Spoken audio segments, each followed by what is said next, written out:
Shea Theodore buries the overtime winner in Utah, pulling VGK even in the series at 2 games apiece.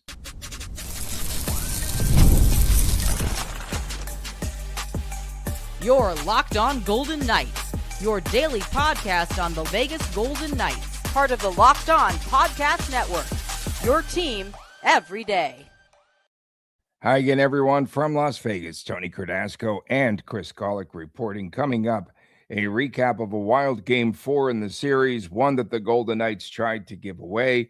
We'll talk about the VGK power play and much more. And Bruce Cassidy surfaces in his first interview since he was fired. Please make sure to tune in daily, Monday through Friday, 1 o'clock in the afternoon. You can catch our show on the Silver State Sports and Entertainment Network. SSSEN can be found on Cox Cable Channel 77 and on YouTube TV.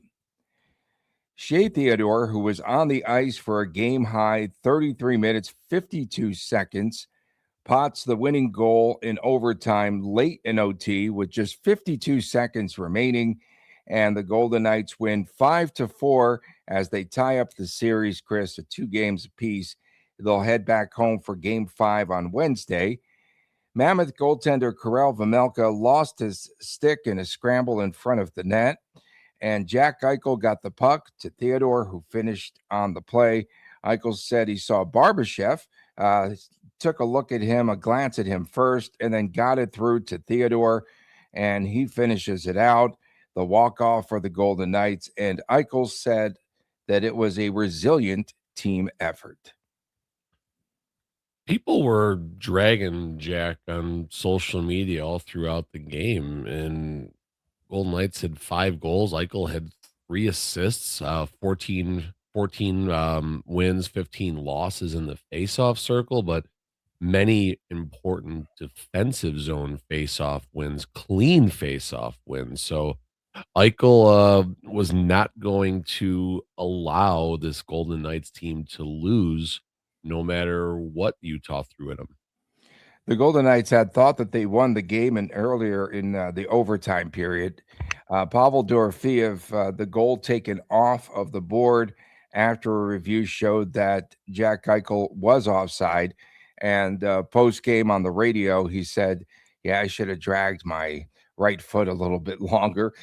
He knew he was offside. What kills me is the analyst, the rules expert, Dave Jackson. So what were your thoughts? He doesn't make any determination, absolutely no conclusion. It's clear as day on the replay to me that Eichel was offside. You could clearly see him offside. And Tortorella said that he went back to the coach's room, although when they showed him on TV, I thought he was right behind the bench. But that was a big play in the game and one that could have cost the Golden Knights. Yeah, I mean, that's one of those, when it happens against your team, you see the tweets coming out, oh, it had no effect on the play. This is a dumb rule. But then when it happens against your team, yep, they were offside. That's the rule. Yeah, it was bad. It's just bad. I'd like to be one of those rules guys. They're experts. VGK got out to that. Yeah, they got out to that quick start. 1:12 into the game. They scored the first goal of the playoffs for Dorofeev. Eichel wins the board battle.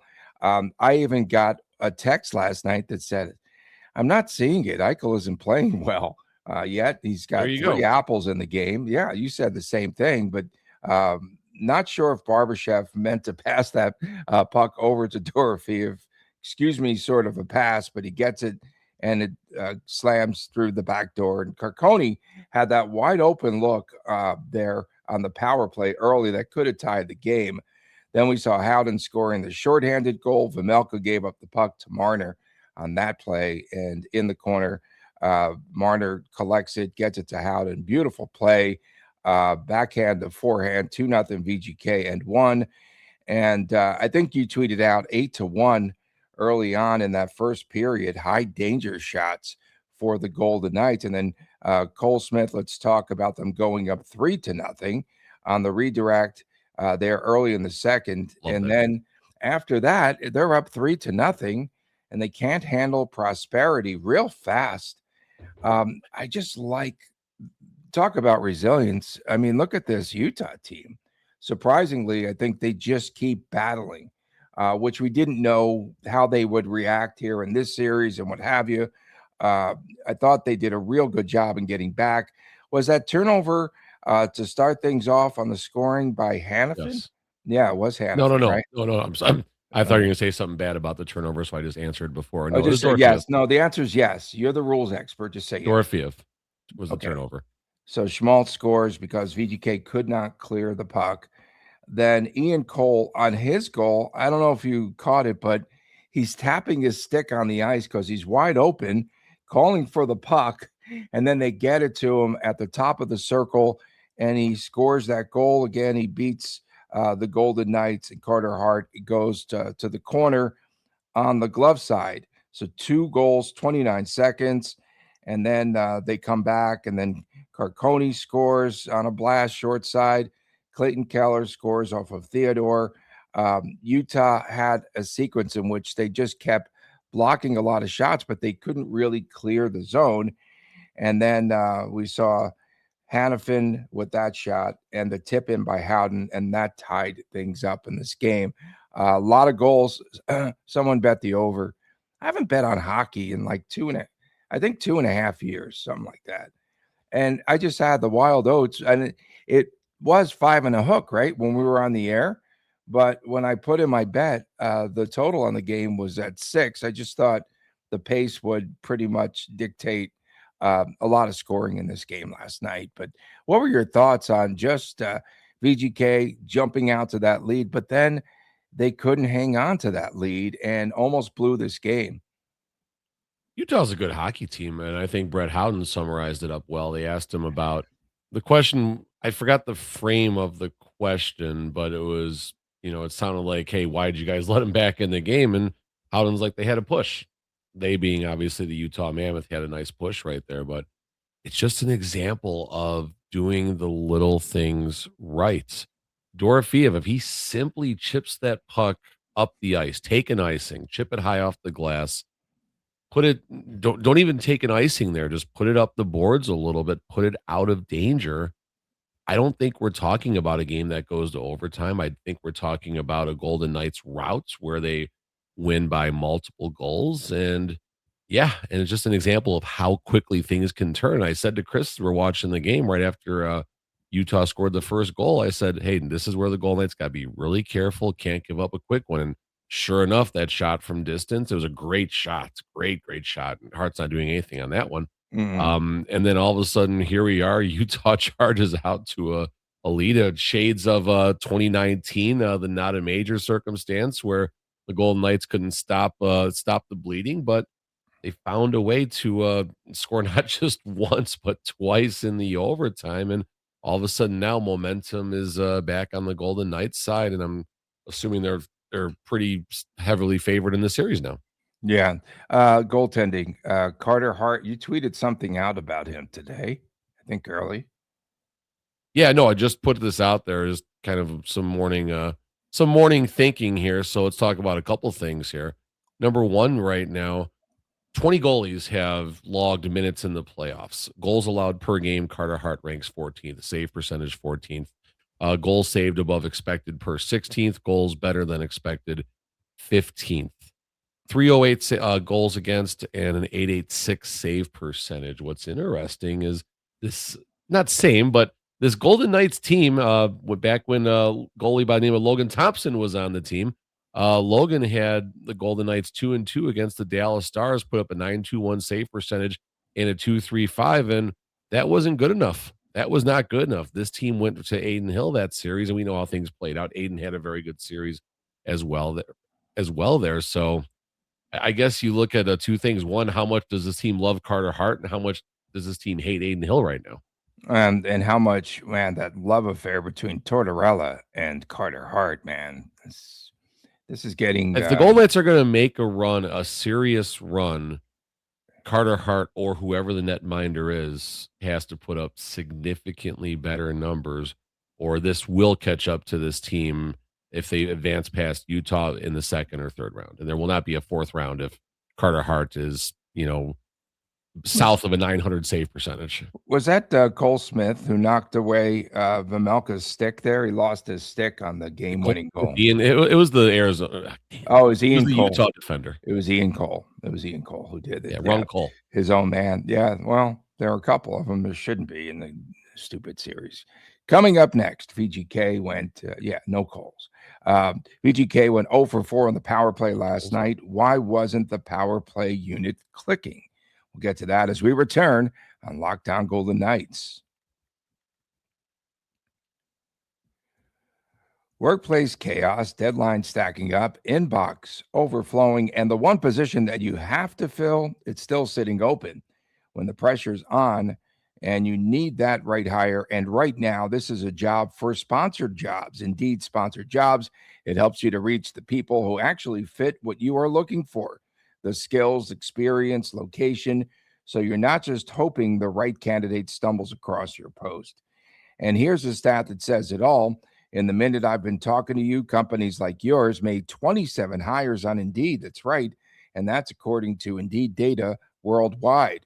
So if you are hiring, spend less time searching and more time interviewing candidates who check all your boxes with Indeed sponsored jobs. Less stress, less time, and more results when you need the right person to cut through the chaos. This is a job for Indeed sponsored jobs. And listeners of our show, Lockdown Golden Knights, you'll receive a $75 sponsored job credit to help you out and to get your job the premium status that it deserves at Indeed.com/podcast. Indeed.com/podcast. Go there right now. Support our show. Indeed.com/podcast. Terms and conditions apply. Need to hire? This is a job for Indeed sponsored jobs.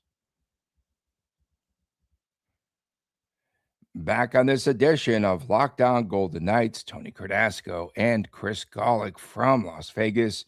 Big dub, as they say in the game, for the VGK last night. Blowing the lead. They squandered the lead up 3-0. Utah comes back, takes the lead, and the equalizer by Brett Howden on a beautiful tip-in, and then they walk it off on the Theodore goal there in overtime. And that was a fun game. A fun game if you're not a fan, I guess, of either team. Yeah, otherwise that sounds better there. Yeah, otherwise it's the agita game of the year, I guess. I mean, I said before the game, the winner of Game 4 likely wins this series. And Chris, when the game got tied 4-4 in the third, his comment was the next goal wins this series. So we'll see. Yeah. VGK, let's talk about the power play unit. They still could not get it done, despite the revamped lines that John Tortorella and his staff put together. Neither unit was really connected last night. 0 for 4 in the game, right? And now 0 for its last 11 on the power play. Utah just kept clearing the puck out of the zone. Kudos to them. And again, the Golden Knights are fumbling and stumbling. They could not get comfortable in the game with either unit.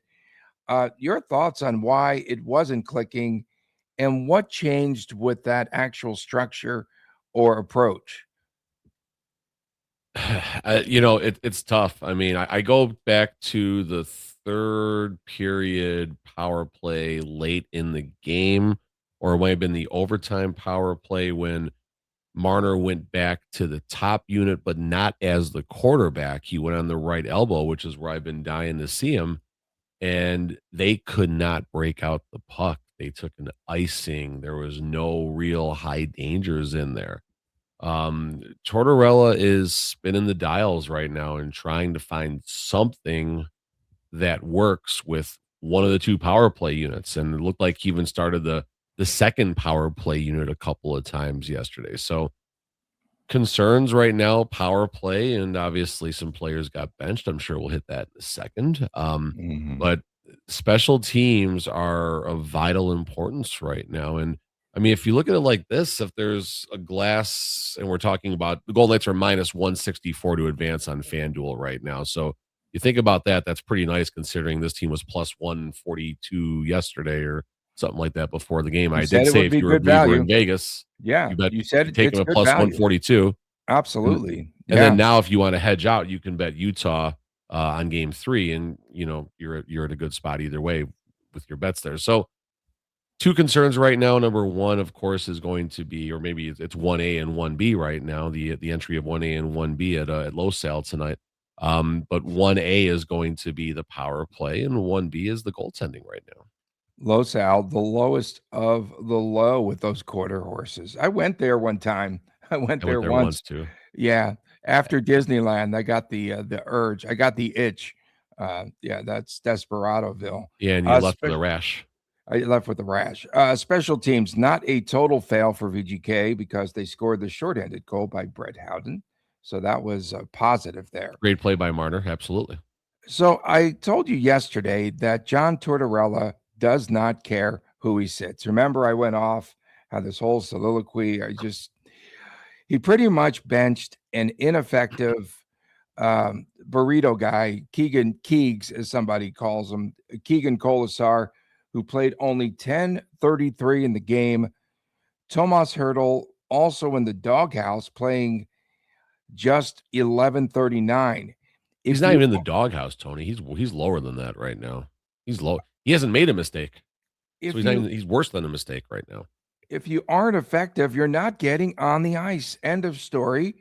Although Johnny Torts does put both of them on the ice at the 12:27 mark of overtime, which I thought was maybe to try to bolster their confidence. But I have a feeling one or both of those players is going to be a healthy scratch come Wednesday.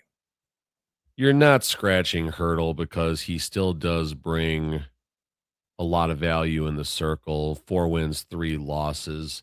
And if you're, late in the game, you got to get someone out there for a face-off. It's Hertl.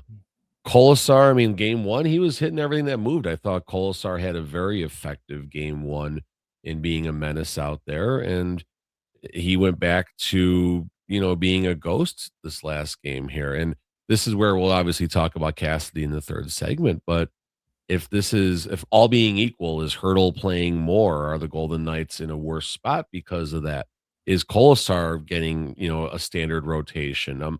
I put out there as the third period went on into overtime last night that Hertl and Dorofiev's minutes were severely diminished. And Kolesar hadn't had a shift in the last 15 minutes or something like that of the third period. And as the game went on, was that going to hurt the Golden Knights? And looking on the other side here, as far as players with limited minutes, you had Liam O'Brien.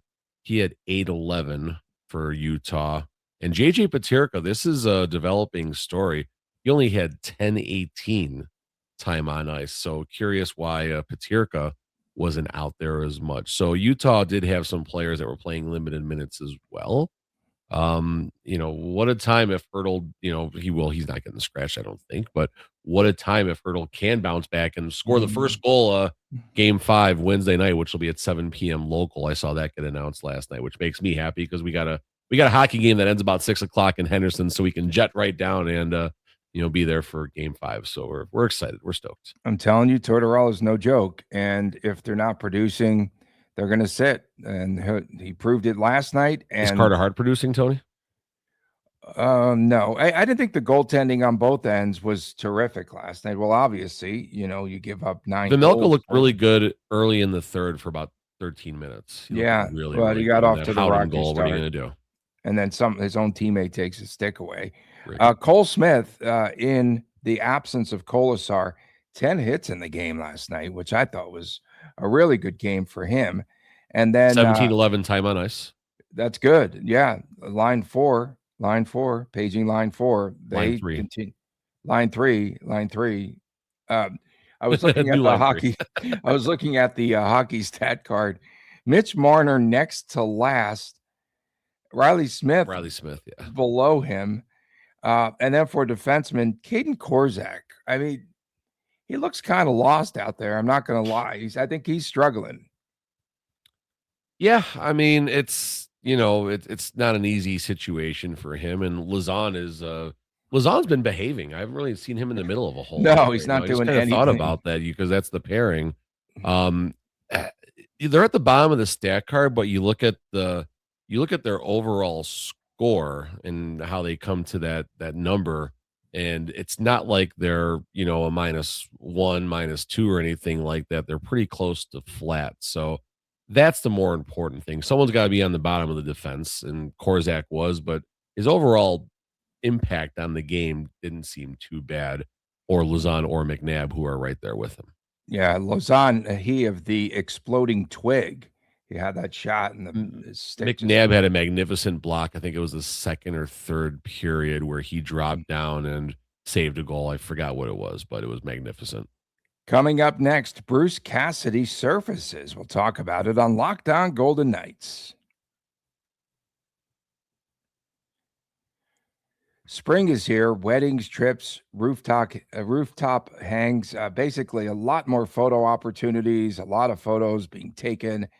And if you wear glasses, you are wearing them at all of those moments. So if you don't love your frames, you feel it pretty quickly. And that's where Warby Parker helps out. Warby Parker, they've completely changed how easy it is to find glasses that you actually like.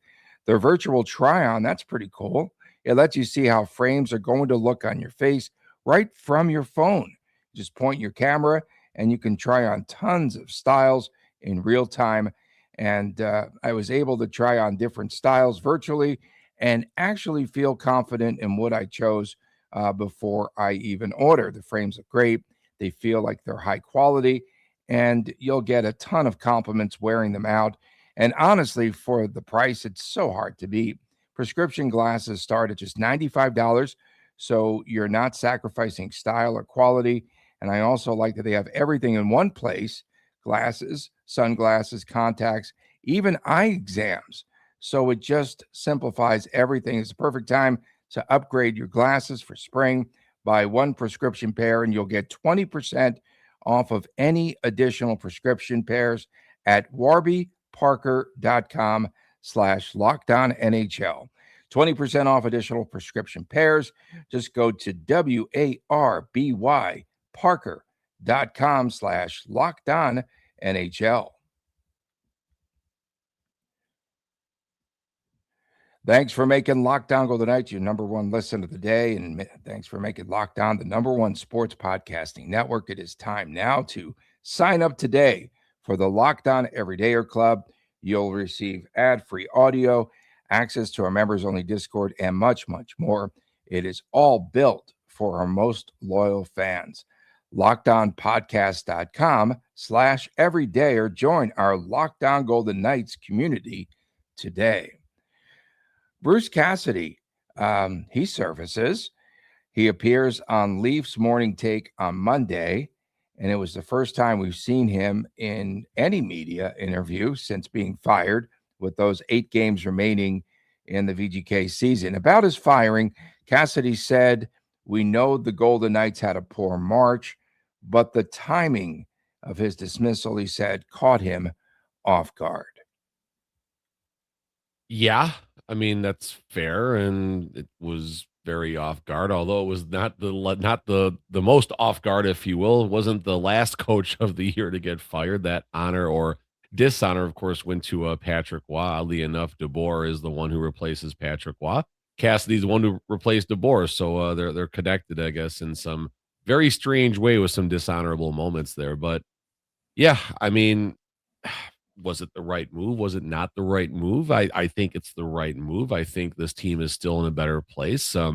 As far as the experiment, as far as if it's going to be a past or failed experiment, we'll see how far the Golden Knights go. But using last night's game as an example, I don't think Tomas Hertl is getting benched. I don't think Keegan Kolesar is only getting 10 minutes of ice time. I think Cassidy's rolling his boys like he normally would. And that fair, foul, or otherwise, that's how Cassidy coached. He got this team a Stanley Cup. Let's make sure we never, ever take that, credit away from him. But in the same breath, I think most people now see a change was needed.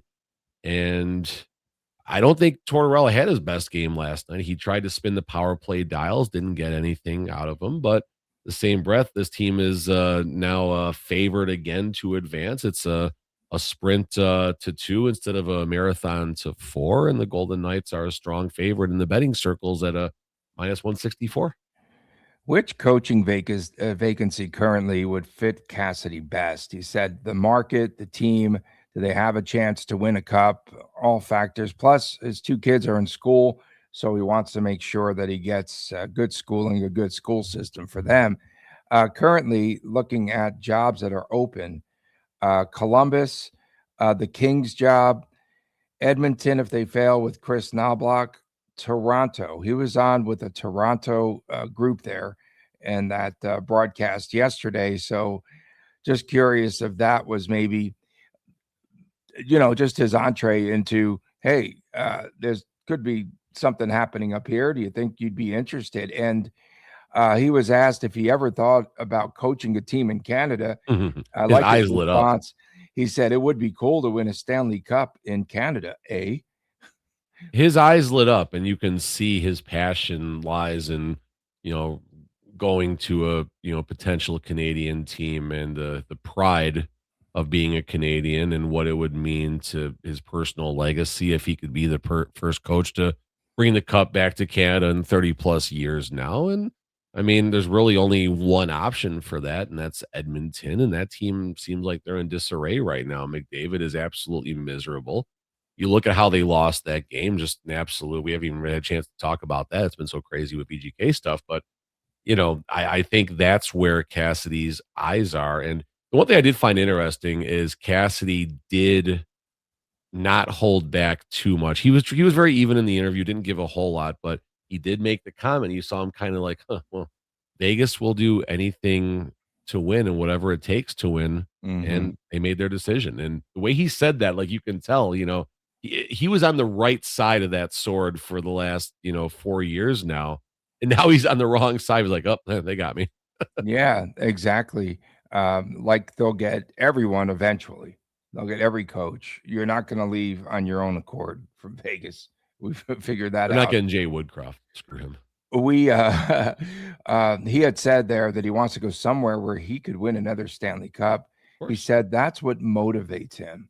Winning He's another not getting cup. any younger. He said that too. And wants to it needs to all make sense. And there will be a handful of teams that do make sense, likely LA and Edmonton and maybe Toronto, but most likely I think Edmonton is what he's really watching for.